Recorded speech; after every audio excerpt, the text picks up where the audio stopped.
আজ আমার বাবা মাদের অ্যানিভার্সারি আর এই সেলিব্রেশনটা হয়েছে দুদিন আগে মানে পরশু দুপুরে। তো দেখো আমি তাই বাবার সাথে বাজার করতে বেরিয়ে পড়েছিলাম। কিছুই প্ল্যানিং করা ছিল না, একদিনের মধ্যেই প্ল্যানিং করা হয়েছে আর একদিনের মধ্যেই সবকিছু অ্যারেঞ্জ করা হয়েছে। এই কারণে তো অনেককে বলতেও পারিনি। তো যাই হোক, এখানে তো আমাদের তোড়জোড় একদম জোর কদমে লেগে গেছে। আর আমি তারপর চলে গেছিলাম জেঠুদের দোকান থেকে একজোড়া জুতো আনতে, কারণ জুতো শর্ট পড়ে গেছিল একজোড়া বাড়িতে, সেই কারণে।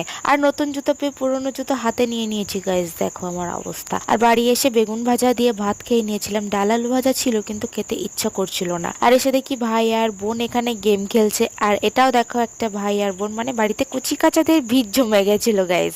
আর এখানে দেখছিলাম মাটন টকবক করে ফুটছে উনুনে। আর আমার সেজু মামিমা এখানে চিকেন রান্না করে নিচ্ছিল, কারণ একটা মামিমা মাটন খায় না, সেই কারণে। তো চলো অ্যানিভার্সারি সকালটা এমন ভাবেই কাটালাম। আর দুপুরে ব্লগটা এর পরেই ভিডিওতে পোস্ট করবো। টাটা।